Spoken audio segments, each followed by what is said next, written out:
Hey guys, welcome to another episode of Redneck Light. Today we're going to be replacing the fuel pump on my 1978 Ford F150 with the 460 big block motor. Let's get started.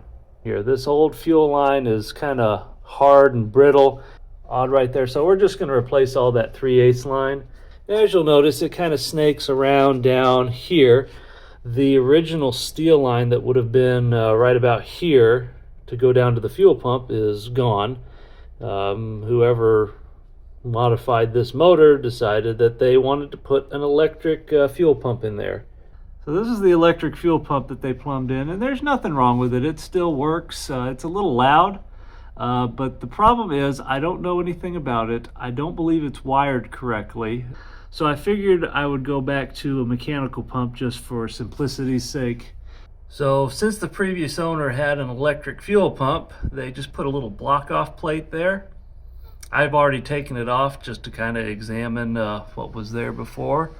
But I've got a mechanical fuel pump. I did put a borescope camera in there to just verify that the eccentric, which is what drives the mechanical fuel pump, is still there, since the timing cover is definitely not original. It is in there, and it even has markings that indicate that there was a mechanical fuel pump there at one time. So here's our replacement mechanical fuel pump. This side right here is going to be the inlet that comes from the gas tank. It's just a 3/8 line. This is going to cause me a problem. See, if you've got a stock 460 that still has the steel line, there's a fitting that just screws in right here and you don't have to worry about it. But I don't have that steel line anymore, and it is really hard finding an adapter that fits this thread. Thankfully, Amazon came to the rescue. I found a thread that exactly matches this fitting and just gives me the 3/8 barbed end. If you've got the steel line, you don't have to worry about it, but if you don't, or you want to bypass the steel line for whatever reason, I'll put a link down below where you can find these adapters, because they're oddly really hard to find. What you'll want to do is crimp that line so you don't get a bunch of fuel coming out of the tank and getting in your way. There's going to be some fuel that comes out inevitably just because you're opening things up. What you can do is take some vice grips, put some of that fuel line on the ends. That way you have kind of a soft surface to be able to clamp the line without damaging it. Now in this case, I'm going to replace that line anyway, so it doesn't really make a big difference, but I'm going to do this anyway. Alright, we've got the old pump out. It appears to have been a fairly nice Mr. Gasket pump. It even has a little fuel filter. As for how this was wired, and a lot of you could probably look at a lot of the wiring on this truck and just be amazed that any of it worked. So it came up to this wire that's starting to delaminate, as you can probably tell. You follow that yellow wire all the way around to that little junction there, which appears to be hooked up to the electric choke. I'll remove all that. Well, we ran into our first obstacle. So this was the block-off plate that was in the block, and it was secured with these little bolts. Unfortunately, these bolts are too short. As you can see, they're not exactly designed to be used with an actual fuel pump. And since this did not have a mechanical fuel pump before, I don't have these bolts, and we'll need to order some. So stick around. But what you want to do is make sure any old gaskets, any material is scraped off of the surface so you're nice and clean. So I've got the pump in there and everything lines up. If your pump's like way up here and you can't push it down any, it's probably the eccentric is in the wrong position. It's basically pushed down, and you're going to have a really hard time getting the fuel pump in there.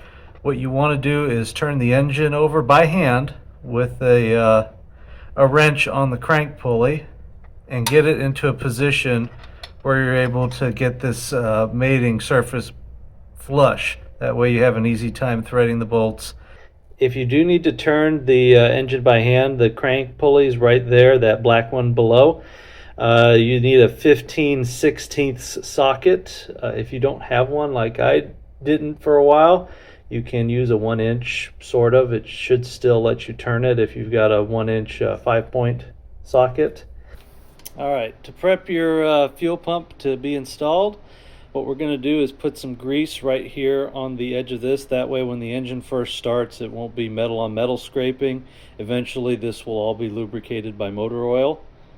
And then we're also going to put some grease on the gasket. Now mine came with 2 gaskets for some reason. Don't use 2 gaskets because all that's going to happen is it's going to leak. But I learned this from Thunderhead 289 and various other YouTubers. If you coat your gasket in grease, you can just stick it on here and you don't have to fumble around with it and try to get it on there.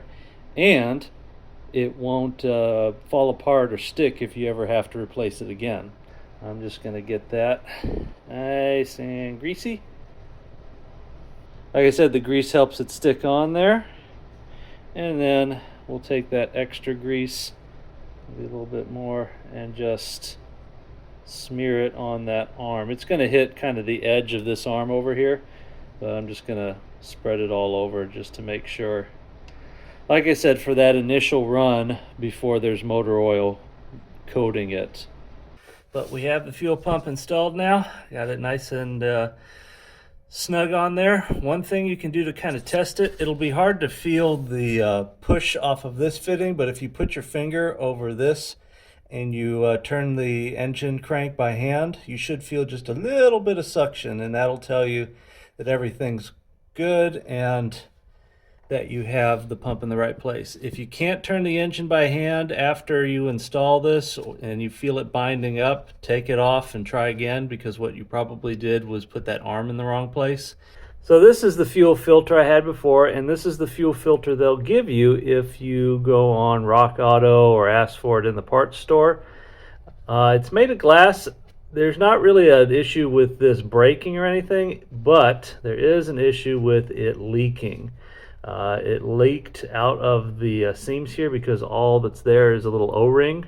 So definitely don't use this. Instead, replace it with one of these. It's a Wix fuel filter with 3/8 ends. It's very easy to find. There's a link down below on Amazon where you can buy these, but these were highly recommended by most of the YouTubers that I've watched. All right, so we've got everything plumbed up now.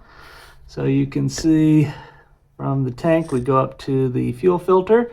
I did double check to make sure that it's pointed the right way. From the fuel filter it goes into the inlet, and then the outlet goes up to the carburetor. Only thing left is to see if, crank it over, see if we get fuel up top. I have the fuel line going into an empty container. I've got the coil unhooked so the engine won't try to start. And all I'm going to do is crank it over till I get fuel into that container, and then we can check for leaks. Nothing yet. Alright, we did get some fuel up there, but there is a leak. Well, the only good news, it's from exactly where I thought it would be leaking, right at that little adapter fitting. So I'm going to try to tighten that up a little bit. Alright, gave it another maybe quarter to half a turn to snug it up. And no more leaks. Tested it, so we're good to go now. So it's been a few days. I've driven the truck around here and there. I've been doing a lot of other things, cap and rotor, spark plugs, and I'll be rebuilding the carburetor soon. But everything's been working out great. I want to show you these little clamps are great. They're much better than the original little hose clamps that were on here before, because all you need to do is kind of just clamp these together and it's a uniform pressure, and they don't leak when they're used with those barb fittings. I tried to make sure at the fuel line that there aren't any severe bends, but it just kind of comes over the intake, and then I snaked it down where the original steel line used to be instead of way out over here. That way, as little of it as possible, it's going to be over that really hot intake, so that way I don't get to at least try to combat some of the vapor lock that you can get with ethanol fuel. But overall, I haven't had any leaks or any issues with this setup. So hope you enjoyed the video. I'm real happy with how everything turned out. Going back to mechanical pump, there are some disadvantages. You got to crank it a lot longer to start, but I think it'll be more reliable and honestly safer in the long run. So I'm real happy I did it this way.